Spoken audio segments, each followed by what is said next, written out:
መጽሐፍ ቅዱስ ለጌታ ለአምላክ ብቻ ምን በል ስገድ ይላል አይልም?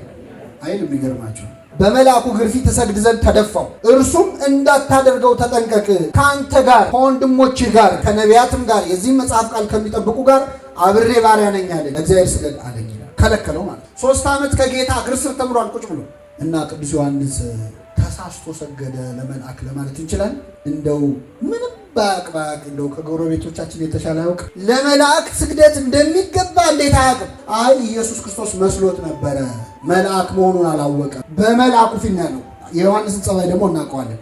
መስሎት ከነበረ መስሎ ነበር ይላል። የሚያሳዝነው የዮሐንስ ራእይ ምዕራፍ 22 ላይ ያለቀ እንጂ 23ኛ ምዕራፍ ቢኖረውና ዮሐንስ መልአክ ቢያገኝ ኖረው ምን ይል ነበር?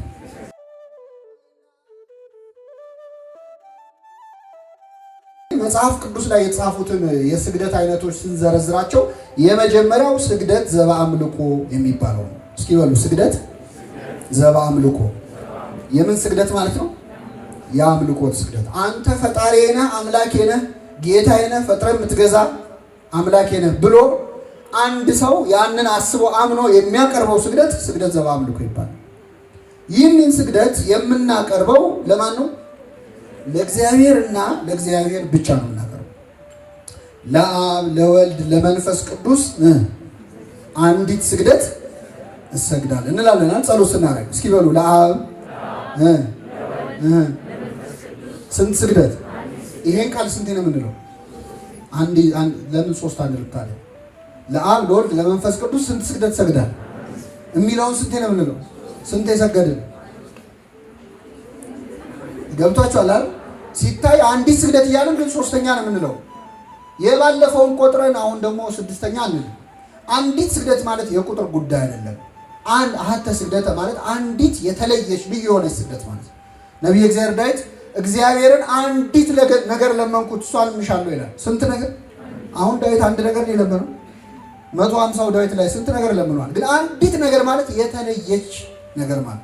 ስለዚህ ለአብ ለወልድ ለመንፈስ ቅዱስ አንዲት ስግደት ሰግዳለሁ ማለት ለሌላ ምንም አልላትም የማልሰግዳትም። ይህ ግን ፊዚካሊ እንቅስቃሴው ይቀየራል ማለት ነው። እምሰግደው ወይ በእማሄ ነው ወይ በአስተብርኮ ነው ወይ በመደፋት ነው። እሱ አይደለም የሚቀየረው። እምሰግድበት አስተሳሰብ ግን ህሊናዬ ግን ይቀየራል። ለሌላ ፍጡር የማልሰግደውን ስግደት ለአብ ለወልድ ለመንፈስ ቅዱስ ምን እላለሁ? እሰግዳለሁ ብለን ነው። በጣም የሚገርመው ለእግዚአብሔር ነው እንጂ ለሌሎች ስግደት አይገባም። ምክንያቱም ይላሉ አንዳንድ ሰዎች ክርክር ሲያነሱ መጽሐፍ ቅዱስ ለጌታ ለአምላክ ብቻ ምን በል ስገድ ይላል አይልም? አይልም። ይገርማቸው ከኦሪት ዘፍጥረት እስከ ዮሐንስ ራእይ ለጌታ ለአምላክ ብቻ ስገድ የሚል ጥቅስ የለም። እስቲ እናንበው። የማቴዎስ ወንጌል ምዕራፍ 4 ላይ ነው ያለው። የማቴዎስ ወንጌል ምዕራፍ 4 ላይ ጌታችን ከሰይጣን ጋር የተነጋገረበት ስፍራ ነው። ጌታ አምላክን አትፈታተነው ተብሎ ተጽፏል አለው። ከዚያ ስገድልኝ አለው ሲለው ምን አለው ክርስቶስ? ሂድ አንተ ሰይጣን ለጌታ ለአምላክ ብቻ ስገድ ተብሎ ተጽፏል አላለ። እስቲ አንድ ይበሉ። ለጌታ ለአምላክ ብቻ ስገድ እንዳትረሱት። ክርስቶስ ምን አለ? ለጌታ ለአምላክ ስገድ እርሱም ብቻ አምልክ። ይለያል አይለያል?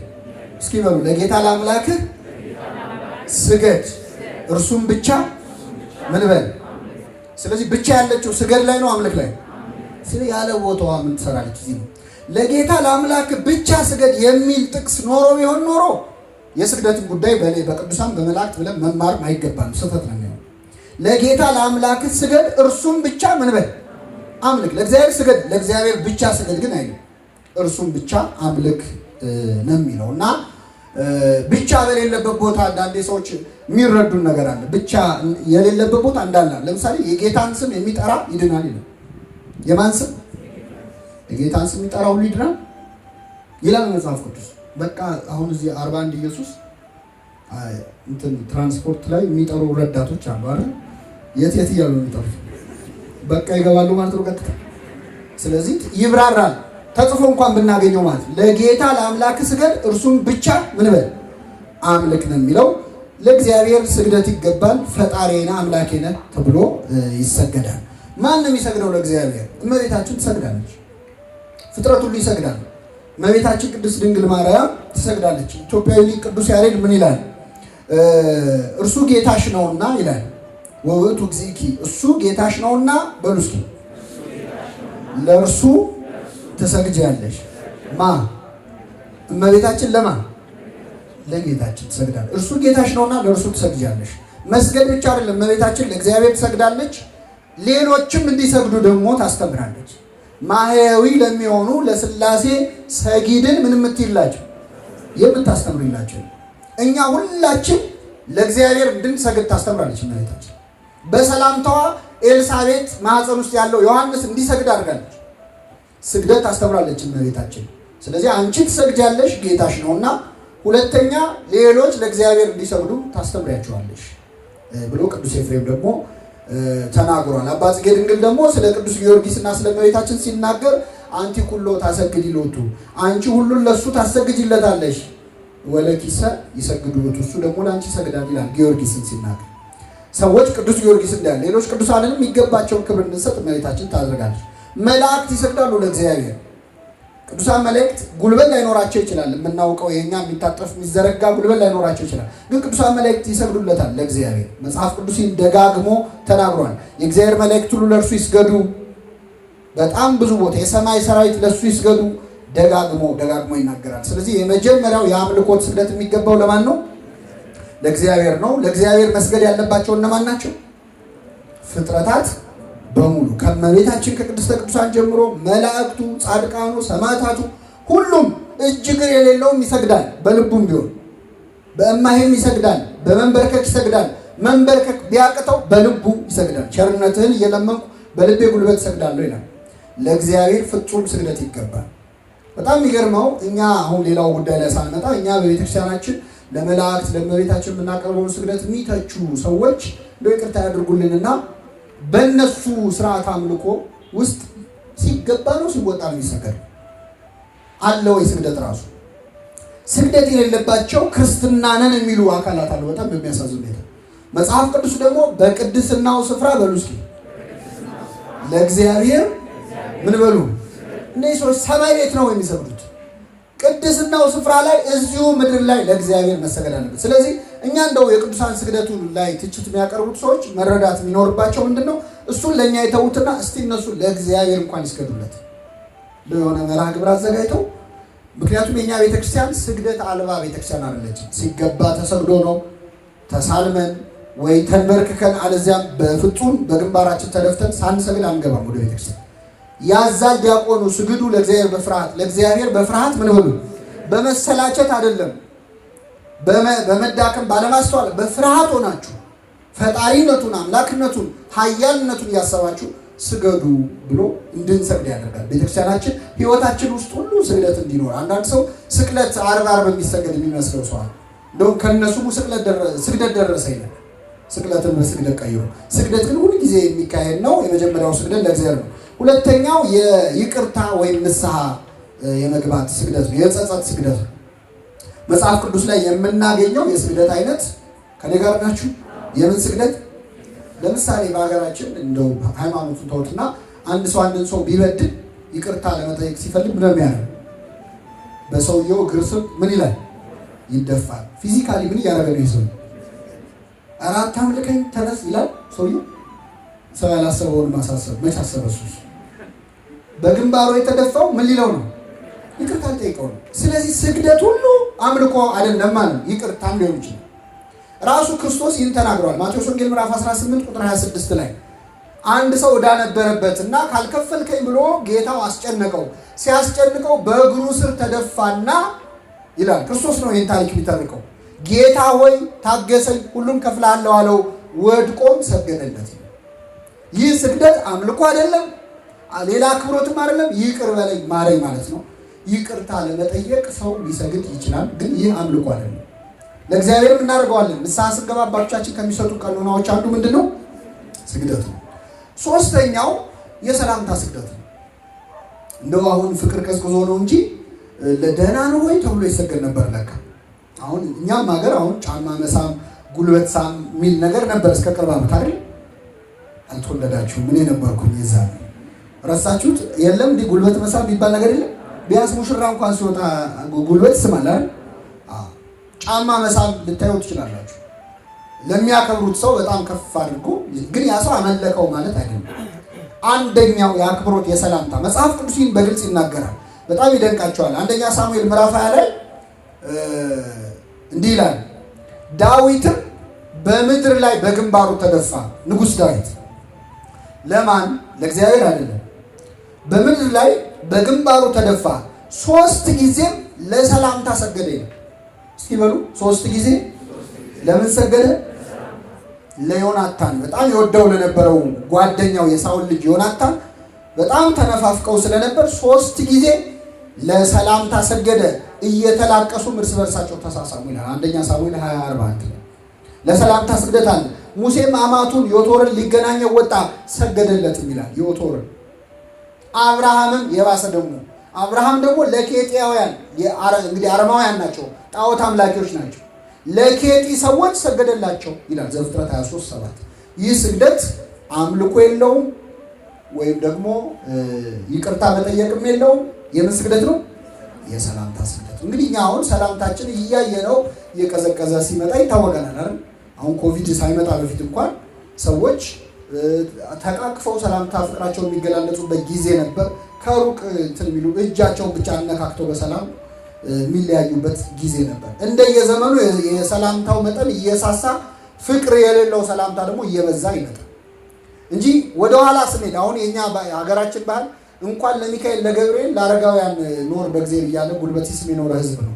ስለዚህ ልታስተምረው አትችልም፣ ለምዶታል ውስጡ። አክብሮት የሚባለው ነገር እንደ አዲስ የምንቀጥለው ትምህርት አለ። ስለዚህ ይህ የአክብሮት ስግደት ወይም የሰላምታ ስግደት ይባላል። ስንት አየ? 3። የመጀመሪያ ምንድን ነው? አቤት። ሁለተኛው የንስሐ ወይም ይቅርታ የመጠየቅ፣ ሶስተኛው የሰላምታ፣ አራተኛውና ዛሬ ለመጨረሻ በሰፊ የምናየው ስግደት ዘበጸጋ የሚባለው ስግደት። እንግዲህ ጸጋ የሰጠነው ጸጋ ስጦታ ነው። በስጦታ የሚሰገድ ስግደት እግዚአብሔር እንዲሰገድላቸው ስለሰጣቸው ብለን የምናቀርበው ስግደት ነው። ይህን ስግደት ለብዙዎች እናቀርባለን። የመጀመሪያ ቅድስተ ቅዱሳን ወላዲተ አምላክ እመቤታችን እንሰግድላታለን። አንሰግድም? አባ ጊዮርጊስ ዘጋስጫ ለድንግል ማርያም ስግደት ይገባል አይገባም ተብሎ ሲጠየቅ ምን አለ? እኔማ እግሯ የረገጠውን ስመው ዘንድ ማን በፈቀደልኛል? ስግደቱን ተውትና ጥላዋ ያረፈበትን ቦታ እነካው ዘንድ። በሃይማኖት መነጽር ስታየው ሲጀመር ስግደት የሚለውም ያንሳል።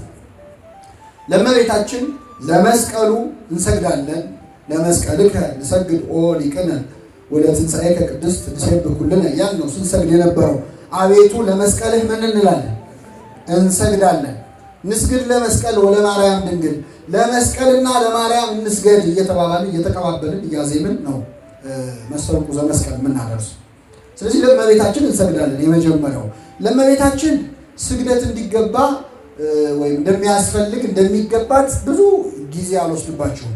በጣም የተለመዱ ጥቅሶች አሉ፣ ሁልጊዜ የምንሰማቸው 2 ጥቅሶች። አንደኛ ትንቢተ ኢሳይያስ ምዕራፍ 49 ከቁጥር 3 ላይ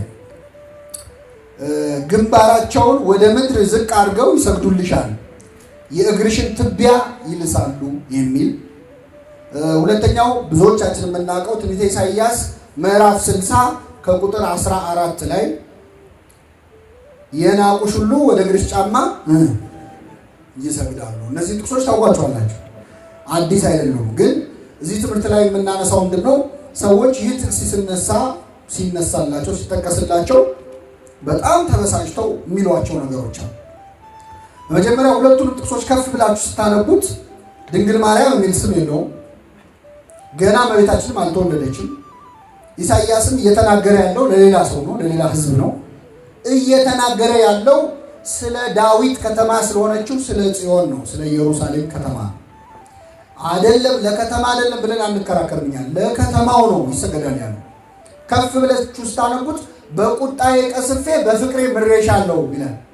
የኢየሩሳሌም ከተማ ሆይ ተቆጥቼሽ ነበር፣ አሕዛብ እጅ ላይ ጥዬሽ ነበር፣ በረሃብ በደዌ በቸነፈር እንድትመጪ አድርጌ ነበር፣ በቁጣዬ ቀስፌሽ ነበር፣ አሁን ግን በፍቅሬ ምን ብዬሻለሁ? ምሬሻለሁ። ስለዚህ የሊባኖስ ዝግባ ወደ አንቺ ይመጣሉ። የሊባኖስ ዛፎች እጅግ በጣም ትልልቅ ዛፎች ናቸው። ባንዲራቸውም ላይ ያለው አሁን ዛፍ ነው እና ትልልቅ ዛፎች አሉ። እነሱ ሁሉ ይመጣሉ። መጥተው በአንቺ ላይ ትልልቅ ህንፃዎች ይሰራሉ። የእግሬን ስፍራ አከብራለሁ፣ መቅደሴ ድጋሚ ይታነጻል። የናቁሽ አሕዛብ የናቁሽ የሰደቡሽ አሕዛብ ሁሉ ወደ እግርሽ ጫማ ምን ይላል? ይሰግዳሉ። ጽዮን ከተማዋን ነው ልባ ኢየሩሳሌም ከተማዋን እግሯ ስር ተደፍተው ከተማ እግር የለውም አለው የሚል ክርክር የሚያነሱ ሰዎች አሉ። ተገቢ አይደለም። ምክንያቱም ፐርሶኒፊኬሽን ነው፣ የሰውኛ ዘይቤ ነው። ከተማዋን እንደ ሰው ነው እያናገራት ያለው እና ወደ እግርሽ ጫማ ምን ይላሉ? ይሰግዳሉ። የእግዚአብሔር ከተማ የሆንሽ ጽዮን ሆይ ብለው ከፍ ከፍ ያደርጉሻል። ሁለተኛውም ጥቅስ ቀደም ያለ ብዬ ያነበብኩት ግንባራቸውን ወደ ምድር ዝቅ አድርገው ይሰግዱልሻል፣ የእግርሽን ትቢያ ይልሳሉ የተባለችው ኢየሩሳሌም ነች፣ ከተማዋ ነች። እዚህ ላይ እኛ ምንም ችግር የለብን። ይህንን ጥቅስ ለእመቤታችን ስንጠቅሰው ነው ከሰዎች ጋር የምንጋጨው እና ለድንግል ማርያም እንዴት የናቁሽ ሁሉ ወደ እግርሽ ጫማ ይሰግዳሉ እንዴት ትላላችሁ? ይሄ እኮ የተባለው ለከተማዋ ለጽዮን ነው ይላሉ ሰዎች። ከተማ ፈጣሪ ነው ፍጡር ነው? እባካችሁ መልሱ። ፈጣሪ ነው ፍጡር ነው? ስለዚህ ለከተማ ተሰግዶ ለእመቤታችን አይሰገድ? እንግዲህ ኢየሩሳሌምን እግር የጣላችሁ ሰዎች የተሳለማችሁ ትኖራላችሁ። በቪዲዮም ሁላችን እናውቀዋል። ኢየሩሳሌም ከተማ ማለት 30 ወንበዴ ሲራገጥባት የሚውል ነች። አሁን በአሁኑ ሰዓት በተለይ አብዛኛው ንግድ፣ ወንጀል ምን አሁን ደግሞ ምን ደም እንደሚፈስባት እያያችሁ ነው አይደል? ይህችን ከተማ የእግዚአብሔር ስም ስለተጠራባት ብቻ የናቁሽ ሁሉ ወደ እግርሽ ጫማ ምን ይላል? ለምን? የእግዚአብሔር ከተማ የሆንሽ ጽዮን ነው ይሉሻል። ይህ ሁሉ ኃጢአት፣ ይህ ሁሉ ዝሙት፣ ይህ ሁሉ ክፉ ነገር የሚፈጸምባት ከተማ እግዚአብሔር በስሙ ስለጠራት ብቻ የሚሰገድላት ከሆነ በሐሳቧ እንኳን በድላ ማታውቅ እመቤታችን ሊሰገድላት ይገባል አይገባም? ይገባል። ይገባል። በሮችሽ ይከፈታሉ። አሁን እኛ ብሉይና አዲስ ጥላና አካል አይደሉ? የብሉይም ጽዮን በሐዲስ ኪዳኗ የእግዚአብሔር ማደሪያ የእግዚአብሔር ከተማ ድንግል ማርያም ነች። አሁን ሌላ ከተማ የለም ለእግዚአብሔር። 9 ወር ማህፀኗን ከተማ አድርጎ ያደረባት ከስጋዋ ስጋ ከነፍሷ ነፍስ የነሳ እሷ ነች የእግዚአብሔር ከተማውን ማደሪያው። ስለዚህ ለዚያች ከተማ ከተሰገደ ለዚህችኛዋ ከተማማ ምን ያህል ይሰገድ ይሆን? በቁጣዬ ቀስፌ በፍቅሬ ምሬሻለሁ ይላል። በሔዋን ተቀስፈን ነበር አይደል? ሔዋን ተቀስፋ ነበር። በፍቅሬ በድንግል ማርያም ምሬሻለሁ። ድጋሚ የናቁሽ ሁሉ ወደ እግርሽ ጫማ ይሰግዳሉ። አጋንንትን ከእግርሽ በታች የሚንቁሽን የሚጠሉሽን ከእግርሽ በታች ያደርግልሻል ልትባል እመቤታችን ይገባታል አይገባትም? በዚህ ምክንያት ለወላዲተ አምላክ እንሰግዳለን። ሙሴ ጸጳጦስ ፊት ጫማውን አውልቆ የለ እሳት የነደደባትን ዛፍ አይቶ እኛ ሌላ ዛፍ የለንም፣ እሳት መለኮትን የያዘች ዛፍ ማነች? እመቤታችን ነች። ጫማችንን እናወልቃለን፣ እንሰግዳለን። ድንጋይ ልንተራሳለን እንዳያውቁ ለወላዲተ አምላክ ስግደት ይገባል። ለመስቀሉም ስግደት ይገባል። አባቶቻችን ስለ መስቀልና ስለ እመቤታችን ስግደት በአሱት የተናገሩበት መስተንቁ የሚባል ጸሎት አለ እና እዚያ ላይ ንስግድ ለመስቀል ወለማርያም ድንግል እያልን እየተቀባበልን ለመስቀል እንስገድ ለማን? ለድንግል ማርያም። ንስግድ ለመስቀል ወለማርያም ድንግል እንላለን። ለመስቀል እንስገድ እንዲሁም ለማን? ከዚያ ምን ይላል? አንደኛ ንጉሠ እጽዋት መስቀል ይለዋል። መስቀል የእጽዋት ንጉሥ ይለውና እስመ ተቀደሰ በደመ ክርስቶስ መድን፣ በመስቀል ላይ የፈሰሰው የማን ደም ነው? የክርስቶስ። ስለዚህ በደሙ ተቀድሷልና እንሰግዳለን ለመስቀሉ። እመቤታችን ደግሞ ከስጋዋ ስጋ ከነፍሷ ነፍስን ስለነሳለን እንሰግዳለን። ለመስቀል ለእመቤታችን እንሰግዳለን። ለመላእክትም እንሰግዳለን። በጣም ብዙ ጥያቄና ብዙ መልስ ያለበት ጉዳይ ይሄ ስለሆነ ይህ በሰፊው ተመልክተን እናበቃለን። ለቅዱሳን መላእክት ብዙ ቦታ ስግደት እንደሚገባ ተጽፏል። የጸጋ ስግደት ከኔ ጋር ናቸው። የምን ስግደት? ቅዱሳን መላእክት እመቤታችን እንሰግድላቸው የጸጋ እግዚአብሔር አክብሯቸዋል ብለን ነው የምንሰግደው። ለሰይጣን አንሰግድም። ስገዱልኝ ብሎ ነው የወደቀው። የፈለገ ቢለምነን ለዚህ ነው እንደማንሰግድለት አውቆ ነው እኔ ገብርኤል ነኝ ሚካኤል እያለ የሚቸገር ሰይጣን ሆኖ እንደማንሰግድለት ስለሚያውቅ። ለቅዱሳን መላእክት በጣም ብዙ ቦታ ስግደት ተጽፏል። ከብዙ ቦታዎቹ ግን ጠቅለል ስናደርገው በአጠቃላይ በመጽሐፍ ቅዱስ ለቅዱሳን መላእክት 7 ጊዜ ተሰግዷል። ስንት ጊዜ? 7 ጊዜ። ቤት ስትገቡ እናንተ ፈልጉት። የተወሰኑትን ግን ልንገራችሁ። በጣም ውብ የሆነው የበለዓም ታሪክ ነው። በለዓም የተባለው ነቢይ እስራኤልን ለመርገም በልቡ ሰበብ እየፈለገ ገንዘብ ላለማጣት እንዴት ተንኮል ስራ እያለ እያብሰለሰለ ሲሄድ ከመንገድ በአህያ ላይ ሆኖ ሳለ የእግዚአብሔር መልአክ ተቋቋመው ይላል። መጋቤ ብሉይ ቅዱስ ሚካኤል ነው። ቆሞ ከመንገድ ዘጋበት። እሱ አላየውም ነበር መልአኩን። አህያይቱ ግን አይታ ከመንገድ ፈቀቅ አለች ነው። አህያይቱን በበትር መታት። ከዛ መልአኩ ጥሎ ሄደ። ድጋሚ ጠባብ መንገድ ላይ በግራ በቀኝ ግንብ ያለበት አጥር ያለበት መንገድ ላይ መልአኩ መጥቶ ቆመ። አህያይቱ መልአኩን አይታ የበለዓምን እግሩን ከግድግዳ ጋር አጣበቀችው ይላል። ተኛች፣ አልሄድም አለች። በለዓም ወርዶ ያችን አህያ ጽኑ ድብደባ ደረሰባት፣ ደበደባት። አህያይቱ አፍ አውጥታ እንደበት አውጥታ ስለምን ትመታኛለህ? እስከ ዛሬ ድረስ ስትገለገልብኝ የነበርኩ አልነበርኩም? ምን እንዲያደርግ ዘንድ ልማዴ ነውን? ብላ ጠየቀችው። ስላላገጥሽብኝ ነው፣ ሰይፍ በእጄ ቢኖር ኖሮ እገልሽ ነበር ብሎ መለሰላት። እኔ በጣም የሚገርመኝ መልስ መስጠቱ ነው። እንደው ሌላውን ተውት። አህያ ቢያናግር ትመልሳለህ? እንዴት አደራችሁ ቢል ውሻ አሁን እግዚአብሔር ይመስገን ትላለህ? እና ከዚህ በፊት ሰምቷት አያውቅም። እና ይወያያል። ጭራሽ ስላላገጥሽብኝ ነው። ከዚህ በፊት አድርጌ አውቃለሁ እንዲህ ስትለው አይ እሱስ አላደረግሽብኝ ነው። ከዚህ በፊት አውርታ ታውቃለች? እሱም እኮ መስተዋል አለበት። ቅዱስ ኤፍሬም ሶርያዊ ልብ ሲደፈን ተአምር እያየ አታምነው። ከአህያው ጋር ውይይት ጀምራል።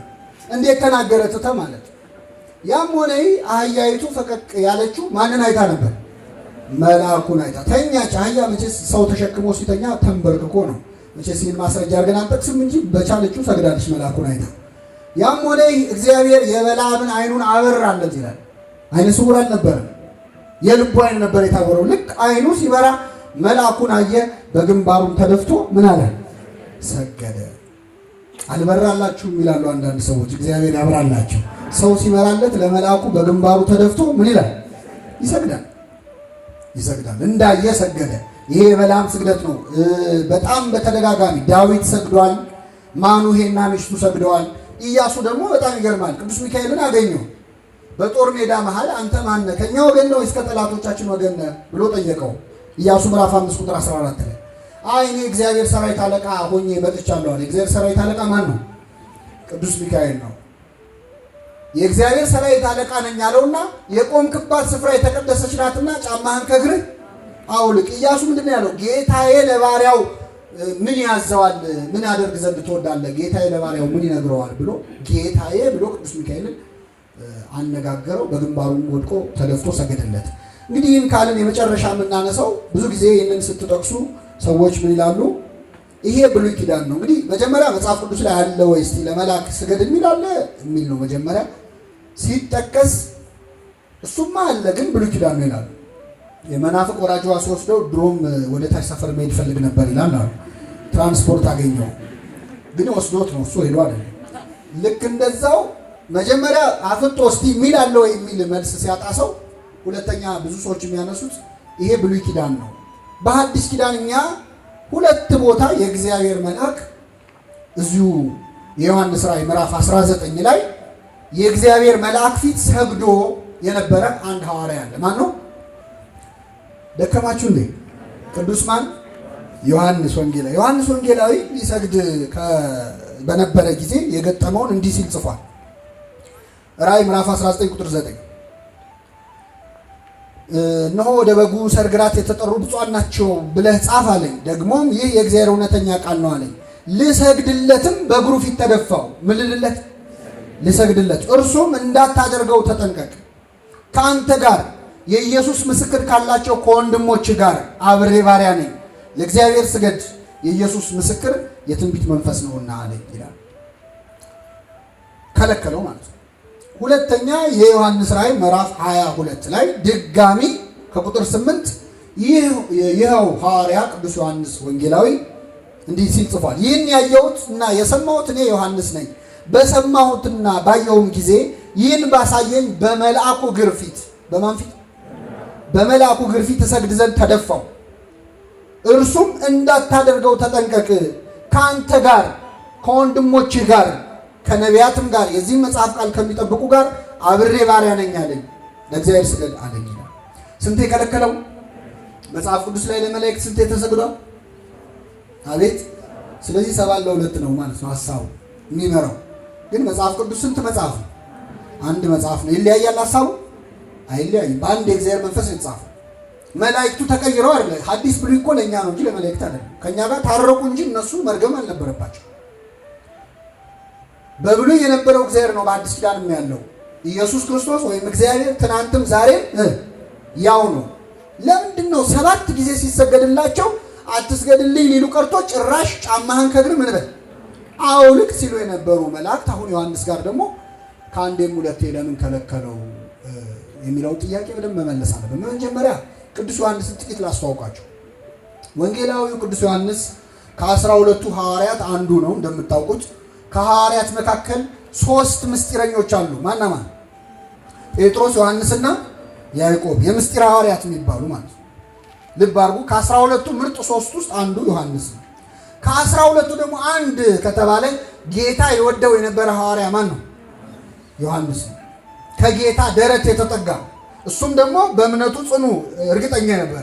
ሐሙስ ዕለት ጌታ ወይ አሳልፌ የምሰጥ እኔ ሆንን እያሉ እየመጡ ሲጠይቁት ቅዱስ ዮሐንስ ግን እኔ ሆንን አላለም። ማን ነው አሳልፎ የሚሰጥ ነው? መቼስ እኔ አልሆንም ማን ነው ያውቀዋል። የፍቅሩን ጽናት ስለሚያውቀው እስከ መጨረሻም እስከ መስቀል የተከተለው ማን ነው? ቅዱስ ዮሐንስ። በጣም የቀረበ ነው ቅዱስ ዮሐንስ።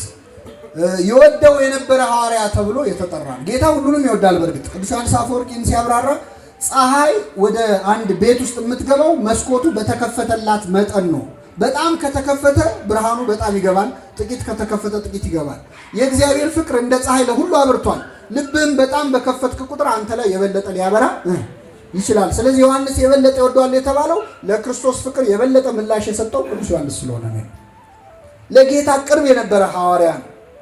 ልብ አድርጉ። ከዚያ ውጭ ግን እስከ መስቀል ከመከተሉ እመቤታችንን ከመቀበሉ በኋላም ደግሞ እንደ ዮሐንስ የተራቀቀ ጸሐፊም ደግሞ የለም። ነባቤ መለኮት ተብሎ የሚጠራ ነባቤ መለኮት ዘቴዎሎጂያን የሚባሉ በጣም ጥቂት ቅዱስ ጎርጎርዮስ ዘንዚናዙና እሱ ናቸው በቤተክርስቲያናችን። ነባቤ መለኮት ተብሎ የሚጠራ ነገረ መለኮትን አራቆ የጻፈ እንደውም በቃ እስኪባል በእኛ ትርጓሜ መጽሐፍ አንዳንዶች ለቅዱስ አውግስጢኖስ ይጠቅሱታል። በእኛ መጽሐፍ እንደውም ኤጂያን የሚባል ባህር ላይ ቁጭ ብሎ እያለ የዮሐንስ ወንጌልን ሊጽፍ እንግዲህ ተግዞ በእስር ላይ ነው ያለው። ከኔ ጋር ናቸው አይደል? እየጻፈ በመጀመሪያ ቃል ነበረ፣ ቃልም በእግዚአብሔር ዘንድ ነበረ፣ ቃልም እግዚአብሔር ነበረ። ይህ በመጀመሪያ በእግዚአብሔር ዘንድ ነበረ፣ ሁሉ በእርሱ ሆነ፣ ከሆነውም አንዳችስ እንኳ ያለ እርሱ አልሆነም። በእርሱም ብርሃን ነበረች፣ ብርሃንም የሰው ሕይወት ነበረች፣ ብርሃንም በዓለም ያበራ ነበር እያለ የዮሐንስ ወንጌልን የመጀመሪያ አንቀጽ እንደጻፈ አንድ አስገራሚ ነገር አየ። የእግዚአብሔር መልአክ በእንቁላል ቅርፊት የኤጂያንን ባህር እየቀዳ ሲደፋይ፣ ከዛ ምን እየሰራ ነው ብሎ ሲጠይቀው አይ ይህንን ባህር በዚህ ቅርፊት ቀድቼ አድርቄ ቤት ሰርቼ ለመኖር ነው። እንዴት ይታሰባል? ይሄ ትዕግስት ካለኝ አደርገዋለሁ። አንተ አለ አይደል የማያልቀውን ምስጢረ መለኮት ልጽፍ የጀመርከዋል ነው እንዴ አለና ቅዳሴ ዮሐንስ ወልደ ነጎድጓድ የሚለውን ጸሎት እዚህ ላይ ነው የደረሰ የጸለየው ይላል የቤተክርስቲያናችን መጽሐፍ። ከዛ በኋላ ከእግዚአብሔር የተላከ ስሙ ዮሐንስ የሚባል አንድ ሰው ነበር ብሎ ስለ መጥምቁ ዮሐንስ መጽሐፍ ጀመረ። የሰማዩን ትቶ ማለት እቺ አሁን ያነበብናት አንቀጽ ግን የዕድሜ ልክ ተርጉመን አልጨረስናት። ይህን ያህል ነገረ መለኮትን እንደውም በጣም ይገርማቸዋል። ቅዱስ ዮሐንስ አፈወርቅ መላእክት ራሳቸው ስለ መላእክት አፈጣጠር ከዮሐንስ መማር ይፈልጋሉ። ስለማን? ነገረ መላእክት ሊማሩ ማለት ነው። ከማን? ከዮሐንስ። ይህ ሁሉ እውቀት አለው። የዮሐንስ ወንጌልን ጽፏል። ዮሐንስ ወንጌል የታቦት ክብር ያለው ነው በቤተክርስቲያናችን። ታቦት በሌለበት ይቀደስበት። ዮሐንስ ወንጌል የመጽሐፍ ቅዱስ ቅድስተ ቅዱሳን የሚባለው ዮሐንስ ወንጌል ነው። ውስጠኛው ክፍል የሚባለው የዮሐንስ ወንጌል። የዮሐንስ ራእይን የጻፈ ብዙ ምስጢራትን ያየ ነው ዮሐንስ። 3 ዓመት ከጌታ እግር ስር ተምሯል ቁጭ ብሎ። መንፈስ ቅዱስም ወርዶለታል የቀረውን ደግሞ ሊያሟላለን። ከዛ አልፎ ግን ብዙ ተራቋል፣ እውቀት አለ እና ቅዱስ ዮሐንስ ተሳስቶ ሰገደ ለመልአክ ለማለት እንችላለን። እንደው ምንም ባያቅ እንደው ከጎረቤቶቻችን የተሻለ ያውቃል አያውቅም? ለመልአክ ስግደት እንደሚገባ እንዴት አያውቅም? ስንቴ ነው የሰገደው? 2። እሺ አንዴስ ተነገረው። ሁለተኛ እንዴት ይደግመዋል? አንዳንድ ሰዎች ምን ብለው ጽፈዋል? ዮሐንስ መጀመሪያ የሰገደው ጥቂት ሊቃውንቱም አሉ ከቀደምት። ያው እኛ በአንድ ሊቅ ሀሳብ አንመራም፣ በሃይማኖት አበው ነው የምንመራውና አንዳንድ ሊቃውንት ምን ብለው ጽፈዋል? አይ ኢየሱስ ክርስቶስ መስሎት ነበረ፣ መልአክ መሆኑን አላወቀም። ቅድም በደንብ አንብቤላቸዋለሁ። ይህን ባሳየኝ በመልአኩ እግር ስር ነው ያለው። በምኑ ስር የጻፈው? በኋላ ነው በፊት ነው? ከተፈጸመ በኋላ ነው በፊት ነው የጻፈው? በኋላ ከሆነ እኔ መጀመሪያ ኢየሱስ መስሎኝ ነበር ይል ነበር። በመልአኩ ፊት ነው ያለው። የዮሐንስን ጸባይ ደግሞ እናውቀዋለን። መስሎት ከነበረ መስሎኝ ነበር ይላል። እስቲ ላንብብላችሁ። ይሁዳን ከረጢቱን የያዘ ስለሆነ ኢየሱስ ለበዓሉ የሚያስፈልገንን ግዛ ወይም ለድሆች ምጽዋት ስጥ ያለው መስሏቸው ነበር። የሰማችሁ ምን ነበር? መስሏቸው ነበር። ልታለቅስ መስሏቸው ተከተሏት። ዮሐንስ የአልዓዛር ለቅሶ ላይ አትክልተኛ መስሏት ነበር። መግደላዊት ማርያም ክርስቶስን። ለተጻፉት መጽሐፍት ራሱ ኢየሱስ ያደረገው ብዙ ነው። ላደረገው ሁሉ ቢጻፍ ለተጻፉት መጽሐፍት ራሱ ዓለም የማይበቃቸው ይመስለኛል። ምን ይለኛል? ሲመስለው መሰለኝ ይላል ዮሐንስ። ግን እዚህ ላይ አላል። በመልአኩ ፊት ሰገድኩ ነው የሚለው። ስንቴ ነው የሰገደው? ሁለት። ለምን ሰገደ ነው? ለምን መልአኩስ ከለከለው የሚለውን ከራሱ ከመልአኩ ብዙ ጊዜ እኛ መጽሐፍ ቅዱሱ ራሱ መናገር እየቻለ እኛ እናወራለታል። ዮሐንስ ሆይ ለእኛ ለመላእክት እኮ ስግደት አይገባንም፣ ድሮ ይገባን ነበር አሁን ትተናል ብሏል አላለም? ምንድን ነው ያለው? እንዲህ ይላል። እስቲ ላንብብላችሁ ቃል በቃል ዮሐንስ ራዕይ ምዕራፍ 19 ሰገድኩለት፣ እርሱም እንዳታደርገው ተጠንቀቅ። ለምን? ከአንተ ጋር በሉ እስኪ ከወንድሞች ጋር አብሬ ባሪያ ነኝ። ከማና ከማን? ከአንተና አብሬ ምን ስለሆንኩ? ምን አትበልልኝ? ደገመው 22 ላይ እንዳታደርገው ተጠንቀቅ። ለምን? ከአንተ ጋር በሉ ከወንድሞችህ ጋር ከነቢያትም ጋር የዚህን መጽሐፍ ቃል ከሚጠብቁ ጋር አብሬ ምንድነው? ባሪያ ነኝ። አሁን ምን አለ በሁለቱ ጥቅስ ውስጥ? ዮሐንስ ሊሰግድለት ሲል አትስገድልኝ። ለምን? ከአንተና ከወንድሞችህ ሐዋርያት ጋር ከነቢያት ጋርና የዚህን መጽሐፍ ቃል አብሬ ምን ስለሆንኩ አትስገድልኝ ማለት አንተ ከኔ በምን አንሰ ነው ለኔ የምትሰግደው? መልአክ ሊሆን ምን ቀረው? ቅዱስ ዮሐንስ ድንግል እኮ ነው። እንደ መላእክት የሰማይን ምስጢራት ያየ ነው። ከጌታ ደረት አረ ከመላእክትም ይበልጣል በክነቱ።